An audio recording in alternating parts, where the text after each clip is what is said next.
तो ये वीडियो यहीं पर एंड करते हैं क्योंकि 30 मिनट का वीडियो हो गया। और अब बता दूं तो इस वीडियो में हमने बहुत कुछ देख लिया। इमेज फॉर्मेशन ऑलमोस्ट सारा बेसिक क्लियर हो गया और काफ़ी अच्छे तरीके से क्लियर हुआ। और जैसे कोई 10th का बच्चा भी देख रहा हो तो मेरे तरफ से भाई बहुत बहुत शुभकामनाएं। आप इस वीडियो को पूरा देखें और अपने दोस्तों के साथ शेयर करें ताकि वो उसका बेनिफिट उठा सके। नमस्कार मित्रों, सीरीज के दूसरे लेक्चर में आपका स्वागत है। और इस लेक्चर में हम जानेंगे reflection by spherical mirror. Basic पढ़ने के पश्चात हम यहाँ पर पहुँच चुके हैं कि अब हम रिफ्लेक्शन बाय स्फेरिकल मिरर को समझ सकें। रिफ्लेक्शन बाय स्फेरिकल मिरर भी रिफ्लेक्शन ही है भाई, बट वहाँ पर मिरर प्लेन की जगह आपको क्या ये देखना है, स्फेरिकल को देखना है। तो सबसे पहले बात करें स्फेरिकल मिरर होता क्या है। जैसा कि नाम से ही प्रतीत होता है कि स्फेरिकल मिरर क्या हो सकता है। ऐसा मिरर जिसका रिफ्लेक्टिंग सरफेस कर्व्ड या फिर स्फेरिकल हो उसको हम लोग स्फेरिकल मिरर बोलते हैं। तो उसको सिंपल वे में मैंने बहुत अच्छे राइटिंग से सजा सजा कर लिख दिया है कि mirror whose reflecting surface is curved और spherical is called spherical mirror. यानी वो मिरर आपको पार्ट ऑफ स्फेयर रिजेंबल करता दिखेगा, उसको हम लोग कह सकते हैं कि वो स्फेरिकल मिरर है। अब देखें तो स्फेरिकल मिरर मोटा मोटी कितने टाइप के होते हैं, तो ये दो टाइप के आपको देखने को मिलेंगे। एक मिलेगा कॉनकेव, दूसरा मिलेगा कॉन्वेक्स। तो कॉनकेव कॉन्वेक्स मान के चलो कोई बच्चा इस वीडियो को देख रहा है, वो अभी क्लास 8th में है या फिर क्लास 7th में है, उसको कॉनकेव और कॉन्वेक्स में समस्या आ रही है। तो भाई वो यहाँ पर मैं क्लियर कर दे रहा हूँ कि कॉनकेव के लिए बस क्या करना है, ये बात ध्यान में रखना कि उसका जो सरफेस रहेगा वो कर्व तो रहेगा बट वो अंदर की तरफ धंसा रहेगा। यानी हमारा जो रिफ्लेक्टिंग सरफेस है, that means if it is a mirror, ये प्लेन मिरर हो गया, ये हो गया अब spherical mirror. Plane mirror, spherical mirror. तो स्फेरिकल मिरर का भाई कर्व तो दोनों तरफ से दिख रहा है, बट एक तरफ से कर्व धंसा हुआ है, दूसरी तरफ से कर्व निकला हुआ है। तो मिरर में क्या होता है कि एक सरफेस पॉलिश्ड होता है और दूसरा सरफेस रिफ्लेक्टिंग होता है ना। पॉलिश्ड का मतलब ये वाला सरफेस पॉलिश है, यहाँ से कोई रिफ्लेक्शन नहीं होगा, ये नॉन रिफ्लेक्टिंग सरफेस है। और एक ही सरफेस रिफ्लेक्टिंग होता है। तो ये जो रिफ्लेक्टिंग सरफेस यानी मैंने उसे आर एस से लिखा है, यहाँ आर एस का मतलब रॉयल स्टैग नहीं है, ठीक है। यहाँ आर एस का मतलब आपका रिफ्लेक्टिंग सरफेस। ये जो रिफ्लेक्टिंग सरफेस होता है आपके स्फेरिकल मिरर का, अगर वो अंदर की तरफ बल्ज हो, अंदर की तरफ धंसा हो, तो वो क्या कहलाएगा, कॉनकेव मिरर। और वही रिफ्लेक्टिंग सरफेस बाहर की तरफ निकला हुआ हो, बाहर की तरफ उभरा हुआ, यानी बल्ज आउटवर्ड्स हो, तो उसको हम लोग क्या बोलेंगे, कॉन्वेक्स मिरर। आइए अब समझते हैं कि स्फेरिकल मिरर जो होता है उसका कितना सारा पार्ट होता है, उसका क्या क्या अहमियत होता है, क्योंकि वो सब हम जानेंगे ताकि उससे हमारा बेसिक स्ट्रेंथन होगा और कॉन्सेप्ट बिल्ड होगा। तो यहाँ अब हम समझेंगे पार्ट्स ऑफ स्फेरिकल मिरर के बारे में कि स्फेरिकल मिरर में कौन कौन से पार्ट्स होते हैं। तो मैंने एक सुंदर सा स्फेरिकल मिरर यहाँ ड्रॉ कर रखा है जो कि कॉनकेव है देखने में, है ना। तो चलिए समझते हैं इसमें कौन कौन से पार्ट्स होते हैं। सबसे पहले समझ लो कि ये जो मिरर होता है वो स्फेयर का एक पार्ट रहता है, ठीक है। मिरर क्या है, एक स्फेयर का पार्ट है। तो जो उसका रिफ्लेक्टिंग पार्ट है, यानी जो इसका रिफ्लेक्टिंग सरफेस है, उसी रिफ्लेक्ट, जैसे ये रिफ्लेक्टिंग सरफेस हुआ, और इस रिफ्लेक्टिंग सरफेस का जो डायामीटर होता है, this diameter is known as aperture. तो अपर्चर क्या होता है, रिफ्लेक्टिंग सरफेस का डायामीटर होता है and it's a numerical quantity. इसी को हम लोग अपर्चर लेंथ बोलते हैं। तो अक्सर आपको सुनने में आएगा कि अपर्चर बहुत स्मॉल लिया रहेगा जंक्शन में। अपर्चर स्मॉल होने का मतलब क्या होता है कि आपका ये क्या बोलते हैं, कुछ पॉइंट्स उसमें दिखेंगे, एक परपेंडिकुलर लेगा और पोल लेगा। वो जैसे कि तुम अगर मिरर फार्मूला वगैरह प्रूफ करोगे तो वहाँ पे एक परपेंडिकुलर लेके एम पॉइंट लेता है, एक पी पॉइंट लेता है, तो एम और पी को कहता है कि दोनों एक ही जगह पे कॉन्साइड कर रहा है because of having a small aperture. तो ये सारी बातें आपको वहाँ पर देखने को मिलेंगी, ठीक है। तो खैर ये अपर्चर हो गया। अब देखो, अब यहाँ पर आपको एक चीज़ दिख रहा होगा, एक लाइनिंग दिख रही होगी, और उसी लाइनिंग को हमने यहाँ ड्रॉ कर रखा है और जो कि मिरर के रिफ्लेक्टिंग सरफेस को इंटरसेक्ट भी कर रहा है।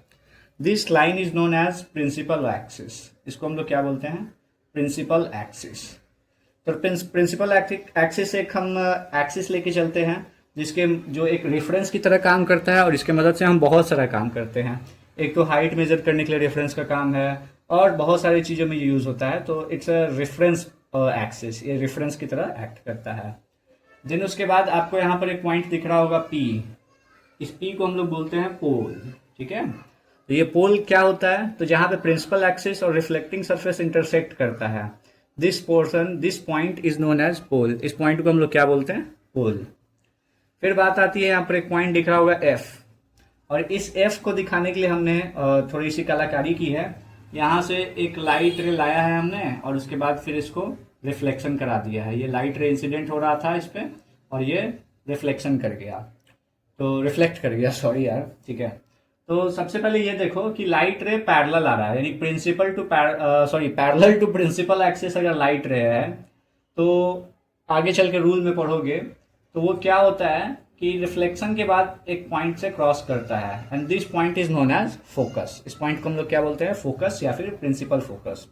तो फोकस अगर आपको डिफाइन करना हो तो आप आसानी से डिफाइन कर सकते हो कि अगर लाइट रे इंसिडेंट होता है पैरेलली प्रिंसिपल एक्सिस के, तो वो रिफ्लेक्शन के बाद जिस पॉइंट से क्रॉस करता है, पास करता है, this point is known as focus या फिर प्रिंसिपल फोकस।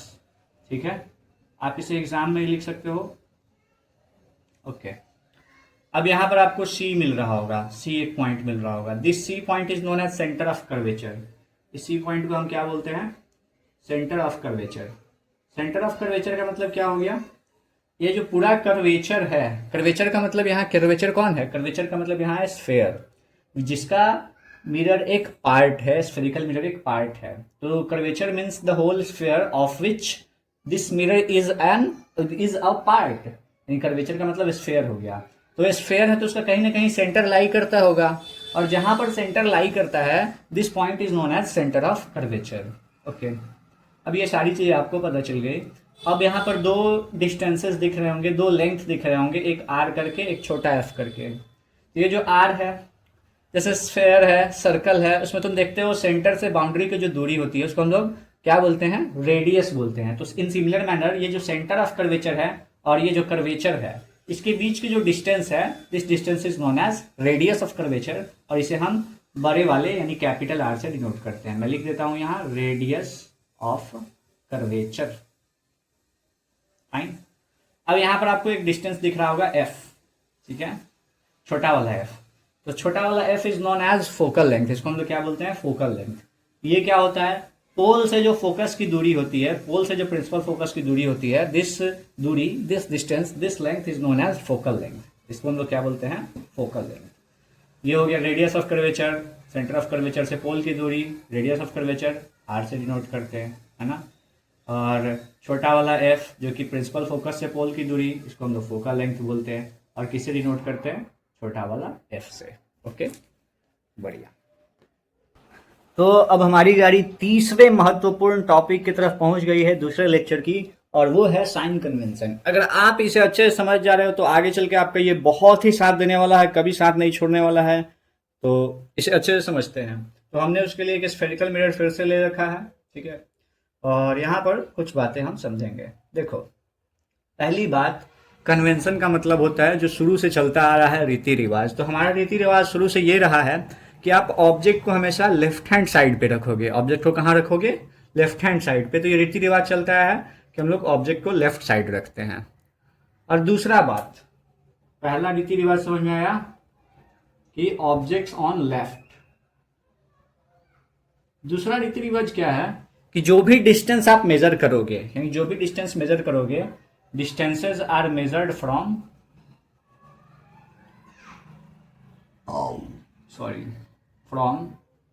पोल। जो भी डिस्टेंस मेजर होगा वो कहां से होगा, पोल से होगा, यानी पी पॉइंट से होगा, ठीक है। अब चलो तीसरा रूल ये कहता है कि जो भी हाइट्स हैं वो प्रिंसिपल एक्सिस के रेफरेंस से मेजर होंगे, और अगर हाइट ऊपर की तरफ मेजर हो रहा है तो उसको पॉजिटिव कंसीडर किया जाएगा, हाइट नीचे की तरफ मेजर हो रहा है तो उसको हम लोग नेगेटिव कंसीडर करेंगे। फाइन, ये तो हाइट वाली बात हो गई। यानी जो वर्चुअल एंड इरेक्ट ऑब्जेक्ट बनेगा उसकी हाइट क्या होगी, पॉजिटिव, और उसके बाद ऑब्जेक्ट नहीं यार, इमेज, ठीक है, और रियल और इन्वर्टेड वाले की क्या हो जाएगी, नेगेटिव हो जाएगी। उसी तरह से ऑब्जेक्ट सीधा सीधा से रखा हुआ है तो उसका पॉजिटिव हाइट लिखाएगा, है ना। अब समझो, अब आगे की बात समझो। अब हम लोग डिस्टेंस के बारे में समझेंगे कि ऑब्जेक्ट डिस्टेंस और इमेज डिस्टेंस, इनके साइन के साथ क्या होगा। तो इसके लिए एक रूल चलता है कि जो डिस्टेंस लिया जाएगा इंसिडेंट रे के डायरेक्शन में, इंसिडेंट रे का डायरेक्शन क्या है, ये, ठीक है, तो इस डायरेक्शन में जो डिस्टेंस मेजर किया जाएगा वो हमेशा पॉजिटिव रहेगा, अदरवाइज नेगेटिव। तो चलो देखते हैं। जैसे मान के चलो तुम्हारा ऑब्जेक्ट कोई इस साइड है ना, ऑब्जेक्ट इस साइड ऐसे खड़ा है, और ये तुम्हारा मिरर है, ये पोल है। तो यहां से तुम डिस्टेंस इसका मेजर करोगे ऐसे करके कुछ, तो ये तुम्हारा डिस्टेंस किस डायरेक्शन में मेजर हो रहा है? इंसिडेंट रे के डायरेक्शन में ना, उसके अपोजिट डायरेक्शन में। तो जो अब अपोजिट डायरेक्शन में जब भी डिस्टेंस मेजर होगा तो उसका साइन क्या रहेगा? नेगेटिव रहेगा। तो मैंने लिख रखा है यहाँ कि डिस्टेंस अगेंस्ट इंसिडेंट रे इज कंसिडर्ड नेगेटिव। और यही इंसिडेंट रे के डायरेक्शन में अगर डिस्टेंस मेजर हो रहा है, इंसिडेंट रे के डायरेक्शन में अलोंग, डिस्टेंस अलोंग इंसिडेंट रे अगर मेजर हो रहा है तो उसको हम लोग पॉजिटिव कंसीडर करेंगे। जैसे कि एक एग्जांपल नहीं था, एक बढ़िया सा एग्जांपल हम लोग को आगे समझना होगा। मान के चलो यहाँ पर एक हम सिनेरियो लेते हैं कि यहाँ एक ऑब्जेक्ट रखा है और उसका यहाँ पे कहीं पीछे जाके इमेज बन रहा है, बिहाइंड द मिरर। तुम देख रहे हो यहाँ पर क्या हो रहा है तुम्हारा, यहाँ पर जो तुम्हारा डिस्टेंस मेजर हो रहा है वो क्या हो रहा है? इंसिडेंट के डायरेक्शन में हो रहा है। तो इस डिस्टेंस को हम लोग क्या करेंगे? पॉजिटिव कंसीडर करेंगे। सीधा सीधी बात, distance along incident ray positive, distance against incident ray negative. That's all about sign convention. आप इसको अच्छे से समझ लो ताकि आपको आगे चल के कोई समस्या नहीं हो। अब आगे हम देखेंगे, बड़ा इंपॉर्टेंट चीज फिर से आ रहा है कि rules for obtaining image formed by spherical mirror. यानी स्फेरिकल मिरर के द्वारा जो इमेज फॉर्मेशन होती है उसमें कौन कौन सा रूल हमको समझना होता है। तो 4 रूल के लिए हमने यहाँ पर जगह बना के रखा है कि टाइम बर्बाद ना हो और वीडियो का लेंथ ना खिंचाए। इसीलिए हमने ये जुगाड़ लगा रखा है कि आप बढ़िया से चीज़ों को समझ सकें और टाइम भी ज़्यादा बर्बाद ना हो। तो हमने मिरर का ढांचा बना रखा है। तो पहला रूल देखो भाई, तो पहला रूल ये कहता है, ठीक है, पहला रूल कहता है कि अगर कोई light ray parallel to principal axis आएगी तो वो फोकस से गुजरेगी। ठीक है, पहला रूल क्या हो गया कि अगर कोई light ray parallel to principal axis आएगी तो वो कहाँ से गुजरेगी? रिफ्लेक्शन के बाद फोकस से। ठीक है, ऐसा तुम्हारा इसमें भी होगा, इस केस में भी होगा, है ना। ये कॉन्वेक्स मिरर दिख रहा है, तो कॉन्वेक्स मिरर है तो इसका कर्वेचर इस साइड बनेगा तो फोकस भी इधर ही कहीं बनेगा। समझ रहे हो ना, ये बड़ा इंपॉर्टेंट चीज है। तो ऐसा कुछ होगा रिफ्लेक्शन।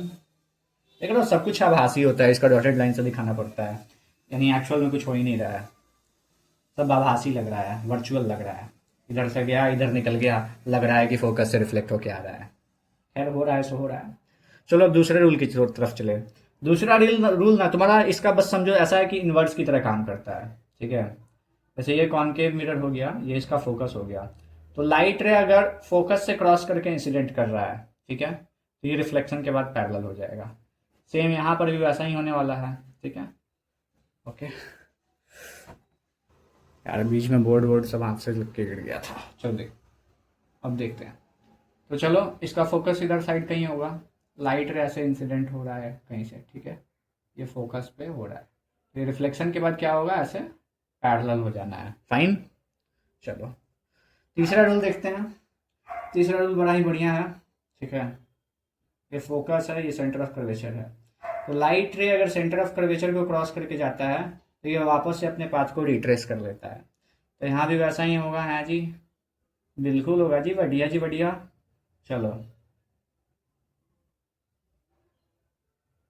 ठीक है भाई, सेम चीज़ हो रहा है बस यहाँ, है ना। अब आगे देखो, लास्ट वाला रूल देखना। लास्ट वाले रूल में क्या होता है कि अगर लाइट रे ऑब्लिकली इंसिडेंट होता है, ठीक है, ऑब्लिकली यानी किसी एंगल पे, एंड इट्स नॉट 90 डिग्री और समथिंग लाइक दैट, ये ऑब्लिकली हो रहा है। ऑब्लिकली हुआ तो किसी एंगल पे होगा, मान के चलो आई एंगल पे हो रहा है। तो हमें इसमें होता क्या है, इस केस में है तो भाई रिफ्लेक्शन ही ना, तो लॉ ऑफ रिफ्लेक्शन को ओबे करेगा, यानी angle of incidence angle of reflection के बराबर हो जाएगा, यानी जितना एंगल पे आया था उतने एंगल पे चला जाएगा। ठीक है, सेम यहाँ पर भी होने वाला है। Ding ding ding ding. Okay, that's it about the rule. और ये रूल आप ध्यान में रखोगे, आपको रे डायग्राम बनाने में तो भैया कभी नहीं दिक्कत होने वाला है, और कॉन्सेप्ट से क्वेश्चन की को मतलब सॉल्व करने में कभी समस्या नहीं आने वाली है। बस आप इस चीज़ को ध्यान में रखो। बढ़िया। वीडियो के अगले पड़ाव में आपका स्वागत है और इसमें हम जानेंगे image formation by both mirrors. तो सबसे पहले हमारा नंबर आ गया है कॉनकेव मिरर, फिर इसको मिटा के हम लिख देंगे यहाँ कॉन्वेक्स मिरर। तो चलिए अलग अलग ऑब्जेक्ट के पोजीशंस पे हम लोग देखते हैं कि कहाँ कहाँ इमेज का फॉर्मेशन होगा दोनों मिरर्स के केस में। तो सबसे पहले शुरुआत होती है कॉनकेव मिरर से। तो यहाँ पर ऑब्जेक्ट का पोजीशन सबसे पहले हमने कहाँ रखा है? इन्फिनिटी पे। इन्फिनिटी मतलब बहुत दूर है भैया, ठीक है। तो इन्फिनिटी से जब ऑब्जेक्ट रखा रहेगा तो उसे जो लाइट रे आते हैं वो पैरेलल लाइंस के फॉर्म में आते हैं। लाइट रे किस फॉर्म में रहेंगे? पैरेलल लाइंस के फॉर्म में। तो हमने पढ़ रखा है रूल, क्या कहा था कि अगर पैरेलल लाइन के फॉर्म में लाइट रहेंगे तो कहाँ से गुजरेंगे? फोकस से। तो फोकस से गुजर रहा है, तो सारा लाइट रे को देख रहे हो फोकस पे जाके मीट कर रहा है और एक्चुअली मीट कर रहा है एक पॉइंट पे। तो बात करें इमेज की कि इमेज कैसा बन रहा है, ठीक है। तो पहले इमेज की साइज की बात कर लीजिए, ठीक है। तो इमेज की साइज की बात करिएगा तो देख रहे हैं कि प्रिंसिपल एक्सिस से इसका कितना हाइट हो रहा है जी, देखिए तो कुछ बुझा रहा है, एक पॉइंट पर सब जाके मिला हुआ है। तो यानी इमेज का जो साइज है वो हाईली डिमिनिश्ड है। हाईली डिमिनिश्ड का मतलब समझते हो? डिमिनिश्ड का मतलब होता है बहुत छोटा, ठीक है। डिमिनिश्ड का मतलब होता है छोटा, और ये लिख रहा है हाईली डिमिनिश्ड, यानी ये इमेज का साइज पॉइंट साइज है, यानी पॉइंट के बराबर इसका साइज हो रहा है, बहुत छोटा बन रहा है। यानी इन्फिनिटी पे ऑब्जेक्ट रहेगा तो बहुत छोटा इमेज बनेगा। दूसरी बात, इमेज का पोजीशन क्या है? तो इमेज का पोजीशन देख रहे हो कहाँ बन रहा है? Eight F. इमेज कहाँ बन रहा है? फोकस पे बन रहा है। तीसरी बात, अब इमेज का नेचर कैसा है? तो तुम देख रहे हो कि लाइट रे एक्चुअली एक पॉइंट पे मीट कर रहा है, यानी इमेज जो है वो रियल है। और रियल होता है तो साथ में एक चीज़ लग ही जाता है, इन्वर्टेड। तो image is real and inverted. तो ये आपका इन्फिनिटी पे ऑब्जेक्ट रहेगा तो उसके प्रॉपर्टीज ये होंगे, ऐसा इमेज बनेगा। दूसरा केस हम लोग देख रहे हैं between infinity and centre of curvature. तो इन्फिनिटी और सेंटर ऑफ कर्वेचर के बीच में कहीं, इसको हम लोग बियॉन्ड से भी करके केस देखते हैं। तो अभी तक ये जो लोग मान के चलो 10th वाले बच्चे हैं वो भी सबको देख सकते हैं, उनको मजा आएगा और उनका एक तरह से बहुत अच्छा खासा फास्ट में खत्म हो जाएगा ये सारा कुछ। लेकिन ये वीडियोस मैं स्पेशली 12th क्लास के बच्चों के लिए बनाया है, जो यहाँ तक ले आके अपना पीछे का रिवाइज कर पाएंगे, ठीक है। और इसको हम लोग एक अच्छे तरीके से देखते जा रहे हैं और धीरे धीरे अपना लेवल बिल्ड कर रहे हैं। अगर आप एक साथ सोचोगे कि हम सीधा समझ ले कि भाई मिरर इक्वेशन को डायरेक्ट हमने डिराइव कर दिया, स्फेरिकली रिफ्रैक्टिंग सरफेस हम बनाने लगे हैं, तो ऐसा नहीं होने वाला है। आपको धीरे धीरे, आप अगर पहाड़ पे चढ़ोगे ना तो कॉन्सेप्ट बहुत स्ट्रेंथन हो जाएगा और बहुत ही मजबूत कॉन्सेप्ट बिल्ड होगा। तो इसलिए धीरे धीरे सीढ़ी पे चढ़िए और आप शीर्ष पे पहुंच जाइएगा, मज़ा आता है फिर, ठीक है। फिर शीर्ष पे मेंटेन किए रहना भी मुश्किल होता है, तो शीर्ष को मेंटेन भी करना पड़ता है। तो ठीक खैर हमने इन्फिनिटी और सी के बीच में ऑब्जेक्ट को रखा, यानी बियॉन्ड सी ऑब्जेक्ट का पोजीशन रख दिया। तो यहाँ पे हम रे डायग्राम बनाने का सबसे बढ़िया तरीका, आप कोई दो लाइट रे चूज कर लीजिए यहाँ से, कोई दो लाइट रे निकाल लीजिए और उसके बाद उससे आप रिफ्लेक्शन करा के देखिए। तो आपके पास 4 रूल था ना, चारों रूल की मदद से अपने हिसाब से आप बना सकते हैं। तो एक हमेशा ईज के लिए क्या कीजिएगा कि एक पैरेलल लाइट रे लीजिएगा। तो पैरेलल रहेगा तो कहाँ से क्रॉस करेगा? प्रिंसिपल फोकस से। अब मान के चलो किसी को मन किया आप दूसरा कहाँ से ले, तो दूसरा सोचा फोकस से क्रॉस करा देते हैं, वो पैरेलल हो जाएगा, या फिर सी से क्रॉस करा देंगे, जो मन सो करो भाई, कोई दिक्कत नहीं है। तो मेरे मन की आवाज़ कह रही है कि फोकस से क्रॉस करा दो, पैरेलल हो जाएगा, अच्छा लग रहा है ना। तो तुम देख रहे हो कहाँ बन रहा है इमेज। चलो पहले इमेज का पोजीशन देखो। इमेज का पोजीशन है at between C and F, C और एफ के बीच में बन रहा है, ठीक है। अब इमेज की साइज की बात करोगे तो इमेज की साइज क्या है? स्मॉलर देन ऑब्जेक्ट है। अब कहोगे बुझा तो है, ये नहीं रहा है, ऐसे ही लिख दिए, दोनों तो बराबर लग रहा है। नहीं भाई, अगर आप ध्यान से देखोगे और हमने थोड़ा स्केलिंग के हिसाब से बनाया रहता तो आप समझ पाते कि इमेज की साइज ऑब्जेक्ट से छोटी है।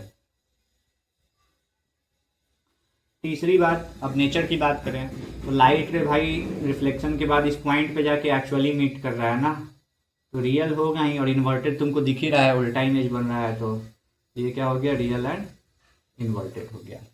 अब आगे का 2-3 केस और देखते हैं, तो इसको मिटा के टाइम नहीं बर्बाद करेंगे अभी, इसलिए पॉज करके मिटाते हैं। इधर थी, सॉरी, ओके। तो हम क्या करेंगे अब, यहाँ पे जरा चेंज करते हैं ऑब्जेक्ट का पोजीशन भैया, वो बढ़िया रुमाल है हमारे पास। तो पहला चेंजिंग हम डालते हैं, अभी सी क्या कहाँ का हो गया? बियॉन्ड सी हो गया था ना, हाँ, तो बियॉन्ड सी हो गया था, तो अब सी पे ले आया जाए। पहला केस हम लोग सी पे रखेंगे। अब सी से और करीब लाएंगे तो बिटवीन सी एंड एफ रख देंगे, ठीक है। तो सी पे ले आया जाए, सी पे ये ऑब्जेक्ट रखा है, तो फिर 2 रे लेंगे। पहला चुनाव हमेशा आसानी के लिए क्या रखेंगे? पैरेलल रखेंगे। तो ये रिफ्लेक्शन के उपरांत कहाँ से गुजरेगा? फोकस से, ठीक है। प्रकाश का परावर्तनोपरांत, सॉरी ज़्यादा हिंदी हो गई। तो ये रिफ्लेक्शन के बाद फोकस से गुजरा। उसके बाद अब हमको मन किया फिर फोकस वाला, चलो तो फोकस वाला लेके चलते हैं। फोकस से गुजारेंगे तो कहाँ जाके कटेगा? तो पैरेलल होके कटेगा। तो यहाँ पर देख रहे हो कि एकदम सी पॉइंट पे ही ये मीट कर रहा है और सी पॉइंट पे ही आपका इमेज का फॉर्मेशन हो रहा है। तो इमेज का पोजीशन क्या हो गया, एट सी, यानी जहाँ ऑब्जेक्ट वहीं इमेज यहाँ। दूसरा बात नेचर का बात किया जाए या फिर पहले साइजे का बात कर लिया जाए, तो साइज देखिए एकदम बराबर बराबर है। तो कहिएगा बुझा तो नहीं रहा है, आप तो बुड़बक बना दे रहे हैं। अरे भैया बिना स्केलिंग के बना रहे हैं तो इतना समझना पड़ेगा ना, ठीक है। तो same size as of the object लिख दीजिए। इमेज का साइज क्या है, same size as of the object. तीसरी बात, एक्चुअली अभी भी एक पॉइंट पे मीट कर रहा है, तो इमेज का जो नेचर है वो रियल एंड इन्वर्टेड ही रहेगा। बढ़िया। अब चलिए अब आगे का, अरे भाई तीसरा केस था, ठीक है, ये चौथा केस है। Object between C and F रखते हैं अब, ठीक है। सी और एफ के बीच में हमने ऑब्जेक्ट को रख दिया। फिर आप क्या क्या चूज करिएगा, एक पैरेलल ही रखिएगा, ये हमेशा एकदम बढ़िया चीज़ हो जाता है। तो पैरेलल रखिएगा तो ये फोकस से क्रॉस कर गया। दूसरा आप क्या लेना पसंद करेंगे, दूसरा हमको तो मन कर रहा है कि ऑब्लिकली ले लें। ऑब्लिकली गिरा दें, अभी तक ये नहीं देखे थे ऑब्लिकली करके। तो ऑब्लिकली गिराइएगा तो जितना एंगल पे आपका इंसिडेंस होगा उतना एंगल पे रिफ्लेक्शन हो जाएगा। तो ये कहीं यहाँ पर जाके मीट कर रहा है, ठीक है। तो इमेज का पोजीशन आपको क्या दिख रहा है, दिख रहा हुआ है कि बियॉन्ड सी बन रहा है, ठीक है। देखो सी के बाहर, सी से दूर बन रहा है, बियॉन्ड बन रहा है। दूसरा बात, इमेज का बात करें तो इमेज देखो इनलार्ज है ना, इमेज इनलार्ज है, लार्जर देन ऑब्जेक्ट भी लिख सकते थे। तो तुम एक चीज़ अभी तक यहाँ पर नोटिस किए होगे कि पहले इमेज छोटा था, फिर सी पे गया तो बराबर हो गया ऑब्जेक्ट के, फिर जैसे जैसे आगे बढ़ाते जा रहे हैं उसका साइज बढ़ता जा रहा है, ठीक है। इन्फिनिटी से आप जितना करीब पोल की तरफ लेते जाइएगा ऑब्जेक्ट को, उतना इमेज का साइज बढ़ता जाएगा कॉन्केव मीटर के केस में। तो इनलार्ज हो गया और एक्चुअली इस पॉइंट पे मीट कर रहा है लाइट रेज, तो ये रियल है, और उल्टा है ये है तो इन्वर्टेड है, ठीक है। तो ये 4 केस हो गया। अब 5वां केस पे आते हैं। अब चलिए 5वें और 6ठे केस की ओर बढ़ते हैं। तो 5वां केस है हमारा, ऑब्जेक्ट का पोजीशन अभी कहाँ तक पहुँचा था, सी एंड एफ के बीच तक पहुँच गया था। तो अब एट एफ रख देते हैं, ठीक है। अब एफ से भी आगे कहाँ तक ले जाएंगे, तो बिटवीन पी एंड एफ रख देंगे। तो एफ पे रखेंगे तो आप कहोगे कि पैरेलल लेके चल जाएंगे, फोकस से क्रॉस कर जाएगा, ठीक है। तो ये चीज़ अच्छा नहीं लगेगा, ठीक है, ये थोड़ा बढ़िया नहीं लगेगा, ठीक है। तो नहीं अभी तो ले ही सकते हैं, इतना चलेगा, ठीक है, इतना चलेगा। चाहे एक काम और कर सकते हैं, सेंटर ऑफ कर्वेचर वाला ले सकते हैं, सेंटर ऑफ कर्वेचर वाला ले लिया जाए, ठीक है। तो सेंटर ऑफ कर्वेचर ले लेते हैं। देखिए सेंटर ऑफ कर्वेचर के लिए हम लोग लाइट रे को यहाँ इंसिडेंट करेंगे, ये रिफ्लेक्शन के बाद अपना पार्ट रिट्रेस करेगा और यहाँ से कहीं निकल जाएगा, ऐसा कुछ होगा। तो एक लाइट रे ऐसे गया आपका, है ना, ये रिफ्लेक्शन के बाद ऐसे गुजरेगा। चलिए अब देखिए, ये तो सेंटर ऑफ कर्वेचर वाला ले लिया हम लोग केस, और दूसरा केस कहाँ का ले लिया जाए, दूसरा केस ऑब्लिकली ले लेते हैं हम लोग, ठीक है। दूसरा केस ऑब्लिकली ले लेते हैं। ऑब्लिकली जितना आप पे इंसिडेंट होगा उतना ही पे क्या हो जाएगा, रिफ्लेक्ट हो जाएगा। तो ये आपको कुछ ऐसा जाके दिखेगा। तो आप देख रहे हो ये पैरेलल लाइन है ना, ये पैरेलल लाइन कहाँ पे जाके मीट करेगा, तो भाई पैरेलल लाइन मीट नहीं करता है। तो हम लोग ऐसे एक लॉजिक यूज करते हैं कि parallel line meets at infinity. तो हम लोग ये लॉजिक यूज करेंगे कि पैरेलल लाइन कहीं इन्फिनिटी पे जाके मीट कर रहा होगा, इमेज का ही फॉर्मेशन वहीं होगा, इसलिए हम लोग इमेज का पोजीशन यहाँ क्या देते हैं, एट इन्फिनिटी। दूसरी बात, इमेज की साइज की बात करें तो भैया सोच रहे हो कहाँ पे जा रहा है, ये नीचे से कितना बड़ा होगा अगर कहीं इन्फिनिटी पे ही मीट कर रहा होगा। तो आप इस हम लोग इसको लिख देते हैं हाईली इनलार्ज्ड, बहुत बड़ा, ठीक है। तीसरा बात भैया रियल एंड इन्वर्टेड ही बनेगा, ठीक है, तो रियल एंड इन्वर्टेड हो गया। छठा केस बड़ा ही इंपॉर्टेंट है क्योंकि यहाँ पर आप देखिए कितना करीबी मामला है, पी और एफ के बीच में आपका ऑब्जेक्ट का पोजीशन है। तो इसको ना थोड़ा जूम करके बनाया जाए तो ज़्यादा मजा आएगा ना। पी यहाँ है तो एफ को यहाँ रखते हैं, सी को यहाँ रखते हैं, ठीक है। तो यहाँ पर ऑब्जेक्ट हम लोग ले लिए, ऑब्जेक्ट तैयार है, ठीक है। तब ऑब्जेक्ट हम लोग रे क्रॉस कराएंगे। तो पैरेलल यहाँ से मत लेके जाना भाई, बहुत लोग ऐसे पैरेलल बना देते हैं तो एग्जाम में काट देता है कितना जगह, ठीक है। या पैरेलल ले जाओगे तो इस पर क्रॉस करके ऐसे जाएगा, तो वो वाला आप ना ही करने का सोचना। तो आप इससे अच्छा दूसरा काम कर सकते हो। एक तो ये जो मैंने काम किया था वो वाला काम कर सकते हो कि लाइट रे को सेंटर ऑफ कर्वेचर से क्रॉस करा दो। डॉटेड लाइन से मैं इसलिए बनाता हूँ ताकि अच्छे से डायग्राम बने, बाद में इसको मिला दो, यहाँ डॉटेड की कोई ज़रूरत नहीं है, ठीक है। तो देखो सेंटर ऑफ कर्वेचर से जाता है तो वहीं से क्रॉस कर जाता है, तो एक लाइट रे हमने ये वाला ले लिया। दूसरा ऑब्लिकली ले लो, और क्या, दूसरा हमने क्या ले लिया, ऑब्लिकली ले लिया। तो ये एंगल ऑफ इंसिडेंस, ये एंगल ऑफ रिफ्लेक्शन। तो ये देखो फैलता हुआ यहाँ जा रहा है, तो ऐसा मान सकते हो कि ये पीछे कहीं लग रहा होगा, इसका ऑरिजिन कहीं पीछे होगा, है ना, ऐसे कहीं पीछे इसका ऑरिजिन बन रहा होगा। तो यहाँ पर कुछ ऐसा इमेज पीछे आभासी रूप से बनता हुआ दिखाई होगा, है ना। इसीलिए हम उसको डॉटेड लाइन से दिखा रहे हैं।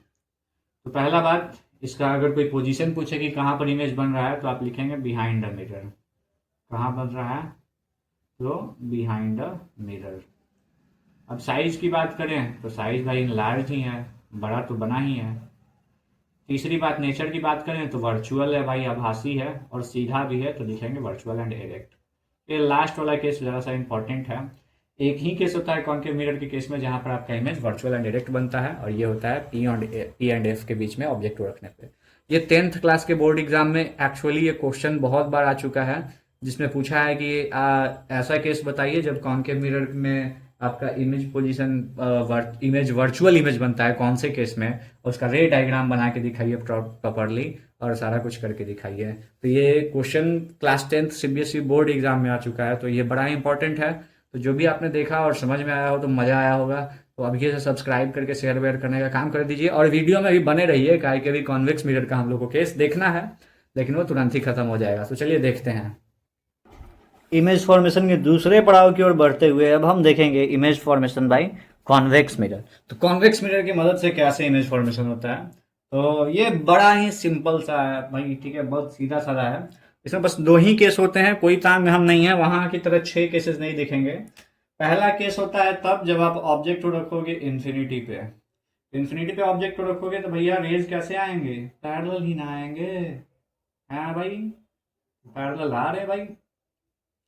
तो पैरेलल रेज कहाँ से गुजरते हैं, पैरेलल रे तो फोकस से गुजर जाते हैं, तो फोकस से गुजर रहे हैं, और इसका फोकस अंदर की तरफ मतलब बिहाइंड मिरर दिख रहा है, तो ये रे ऐसे गुजर रहे होंगे किधर, है ना, ये रे ऐसे गुजर रहे होंगे रिफ्लेक्शन के बाद।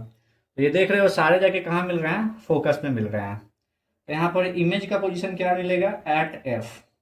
इमेज की साइज की बात करें तो फिर से यहाँ पर हाईली डिमिनिश्ड या फिर वेरी स्मॉल मिलेगा, और जो इमेज का क्वालिटी है मतलब नेचर है वो रहेगा वर्चुअल और डायरेक्ट। वर्चुअल कैसे पहचान में आ जा रहा है, क्योंकि ये वर्चुअली मिल रहा है एक पॉइंट पे, रियली एक्चुअली में एक पॉइंट पे मीट नहीं कर रहा है। एक्चुअली पे मीट करते रहता तो वो रियल होता, बट ये रियली नहीं कर रहा है इसलिए वर्चुअल है। लगता है ज़्यादा देर पढ़ाने के बाद इंसान का दिमाग खराब हो जाता है, कोई नहीं, चलो खैर आगे देखें। फिर ऑब्जेक्ट का पोजीशन हम दूसरे जगह चेंज करके देखते हैं, और दूसरे जगह चेंज करने का मतलब पता है, अब दूसरा केस, मैंने कहा 2 ही केस होगा, एक केस डिस्कस हो गया, तो दूसरा केस क्या होगा, यहाँ पर कुछ मार्किंग तो है नहीं यहाँ, क्योंकि जो भी होता है इसका इधर साइड होता है ना, कर्वेचर इधर साइड है इसलिए। तो कहीं भी रख दो मिरर के सामने, anywhere in the front of the mirror except infinity, anywhere in front of the mirror. तो हम रख दिए एक जगह, मन किया तो जे भाई कैसे बनेगा, 2 रे ले उठाओ, 2 रे उठाओ। पहला रे किधर से गुजरता है, तो पहला रे तुम्हारा पैरेलल है, तो ये कहाँ से गुजरता है, फोकस से। ये रूल है भैया, ये रूल को लेके चलना है। और दूसरा रे हम लोग कैसे लेंगे, जहाँ से मन करे वहां से ले लो भाई, कोई दिक्कत नहीं है, ठीक है। तो दूसरा हमको मन किया ऑब्लिकली ले लेते हैं, तो जितना एंगल से हुआ उतने ही एंगल से रिफ्लेक्ट कर गया, ओके। तो यहाँ पे कहीं जाके ये क्रॉस कर रहा है, और यहाँ पर एक छोटू सा इमेज बन रहा है, लेकिन सीधा साधा वर्चुअल डायरेक्ट बन रहा है। तो इमेज की पोजीशन की बात करें तो at between P and F. भाई ग्रामर बहुत गंद मार रहा है यार, बहुत घटिया ग्रामर होते जा रहा है धीरे धीरे मेरा।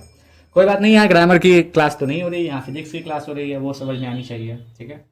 तो इमेज का position at between P and F है। और बात करें इमेज की साइज की तो भाई छोटा है ना, तो इसको लिख देंगे डिमिनिश्ड छोटा है, बहुत छोटा तो नहीं है, बस छोटा है। तीसरी बात, इमेज की नेचर की बात करें तो एक तो ये देखो वर्चुअली मीट कर रहा है लाइट रेज, तो ये वर्चुअल होगा। और सीधा साधा इमेज बन रहा है तो ये वर्चुअल एंड डायरेक्ट हो जाएगा। तो यहाँ पर हमारा image formation by spherical mirrors complete होता है। आगे चलो देखते हैं, कुछ होगा तो होगा, नहीं तो वीडियो एंड। लेक्चर्स के बारे में मैं बात करूं तो जो तीसरा लेक्चर होने वाला है वो मिरर इक्वेशन का होने वाला है, और इसे हम क्लास 12th के लेवल से देखेंगे। और क्लास 12th के लेवल से हमें क्या करना होता है कि हमें डेरिवेशन पे ही फोकस करना होता है, क्योंकि एग्जाम में मान के चलो 5 नंबर का डेरिवेशन आ जाएगा तो वहां पर हमें वो करना होता है। तो ये मिरर इक्वेशन बड़ा ही इंपॉर्टेंट है एग्जाम पॉइंट ऑफ व्यू से। तो उसका हम लोग ज्योमेट्री की मदद से यहाँ पर डेरिवेशन हम करेंगे तीसरे लेक्चर में। और इसके साथ साथ हम लोग एजम्पशंस देखेंगे रिगार्डिंग स्फेरिकल मिरर्स। तो एजम्पशंस रिगार्डिंग स्फेरिकल मिरर और मिरर इक्वेशन का डेरिवेशन हमारे तीसरे लेक्चर में होने वाला है, और वो थोड़ा छोटा रखने की कोशिश करेंगे कि 10-15 मिनट में काम निपट जाए। उसका जो चौथा लेक्चर होगा वहां पर हम प्रॉब्लम्स करेंगे, जहां पर एनसीईआरटी के प्रॉब्लम्स रहेंगे, मेरे कुछ क्यूरेटेड प्रॉब्लम्स रहेंगे, और जहां जहां से मुझे प्रॉब्लम्स मिलेंगे वो प्रॉब्लम्स हम करने की कोशिश करेंगे, वो चौथे लेक्चर में होगा। तो see you guys, keep watching this video and sharing and supporting me, क्योंकि इतना सारा मेहनत लगता है तब जाके एक वीडियो बन पाती है। और एक छोटू सा बोर्ड होने के साथ, और ये लाइट वाइट वगैरह, कोई ट्राईपॉड वगैरह नहीं, इसको जैसे तैसे मेंटेन करके रखना पड़ता है। सो दुखड़ा नहीं रोना है, धीरे धीरे सब कुछ ग्रो करेगा। बस आपका सपोर्ट और सहयोग बना रहे। Thank you for watching this video, और अगर आप यहाँ तक वीडियो में बने रहे हो तो salute. Have a good day.